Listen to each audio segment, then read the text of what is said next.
BJP ने मोदी के बलबूते 4 राज्यों में से 3 बड़े राज्य मध्य प्रदेश, राजस्थान और छत्तीसगढ़ को पूर्ण बहुमत के साथ जीत के 2024 के लोकसभा चुनावों में अब की बार 400 पार का नारा बुलंद कर दिया है और शायद ये भी तय कर दिया है कि विपक्ष के पास ब्रांड मोदी का कोई तोड़ न था, न है और न ही शायद कभी होगा। पर बीजेपी के प्रचंड जीत के सीधे प्रमुख कारण बताते हैं। पहला, इन चुनावों में 2M फैक्टर चला। पहला M मोदी, जिनके चेहरे पर बीजेपी ने सारे चुनाव लड़े, और दूसरा M महिलाएं, जिन्होंने हर राज्य में जम के बीजेपी को वोट दिए। दूसरा, बीजेपी की 4 जातियां, गरीब, युवा, किसान और महिलाओं का भला करने वाले नारे ने विपक्ष की तुच्छ जाति वाली राजनीति को तोड़ के रख दिया। अब तीसरा और आखिरी, ये मोदी की गारंटी है। ये नारा लोगों के दिमाग में छप गया तो बस जनता ने इस गारंटी पे वोटों की झड़ी लगा दी। पर विपक्ष क्यों हारा? इसका सही जवाब कांग्रेस के नेता आचार्य प्रमोद कृष्णम ने ही दे दिया कि सनातन का अपमान विपक्ष के हार की सबसे बड़ी वजह बनी। पर 3 राज्यों में लगी जीत की हैट्रिक कहीं मोदी के प्रधानमंत्री कार्यकाल की हैट्रिक की गारंटी तो नहीं?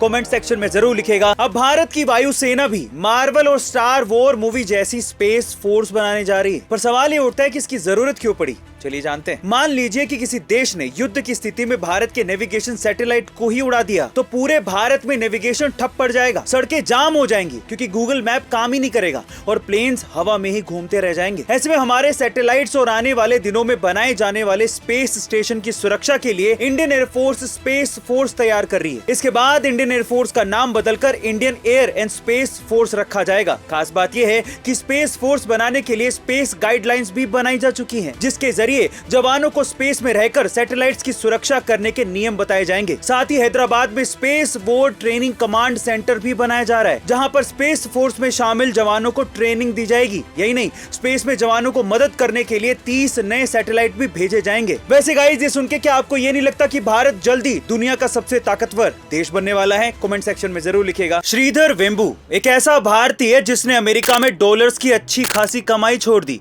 और भारत के अपने पैतृक गांव में वापस बस के अरबों डॉलर्स की कंपनी खड़ी कर दी। तमिलनाडु के एक मिडिल क्लास परिवार में पले बड़े श्रीधर वेम्बू ने आईआईटी मद्रास से इलेक्ट्रिकल इंजीनियरिंग की पढ़ाई पूरी की थी, जिसके बाद उन्हें अमेरिका में एक हाई पेइंग जॉब भी मिल गई थी, लेकिन उनका मन वहां नहीं लगा, जिसकी वजह से वो स्वदेश वापस आ गए और उन्होंने गांव में ही खुद का बिजनेस खड़ा करने की ठान ली। साल 1996 में उन्होंने अपनी कंपनी के ऑफिस के लिए किसी मेट्रोपॉलिटन सिटी की बजाय तमिलनाडु के तेनकासी कस्बे को चुना और अपने भाई के साथ मिलकर जोहो की शुरुआत की। जोहो एक बिजनेस ऑपरेटिंग सिस्टम है जहां सिंगल ऑनलाइन प्लेटफॉर्म पर पूरा बिजनेस चलाया जा सकता है और इसी आइडिया के बलबूते आज जोहो अरबों डॉलर्स की कंपनी बन चुकी है। साल 2020-21 के कोरोना काल में जब स्कूल बंद हो गए थे, तब श्रीधर ने खुद गांव के बच्चों को पढ़ाना भी शुरू किया था। साथ ही साथ श्रीधर गांव के स्थानीय किसानों के बीच जैविक खेती के बारे में जागरूकता भी फैला रहे हैं। उनके इसी कार्यों को सराहना करते हुए भारत सरकार ने उन्हें पद्मश्री अवार्ड से सम्मानित भी किया है। साउथ की एक फेमस एक्ट्रेस को एक बहुत बड़ी ब्यूटी क्रीम बनाने वाली कंपनी ने अप्रोच किया और उनके क्रीम के प्रचार के लिए करोड़ों रुपए का ऑफर दिया, लेकिन उस साउथ की फेमस एक्ट्रेस ने ये कहते हुए मना कर दिया कि इंसान की असली खूबसूरती उसका असली चेहरा होता है, जिस रंग के साथ वो पैदा हुआ है। ये क्रीम लगाने से कोई सुंदर नहीं हो जाता।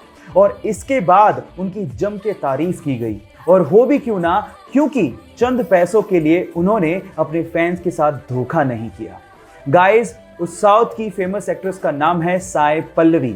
आपको ये सुन के कैसा लगा? चैट सेक्शन में लिखना मत भूलिएगा।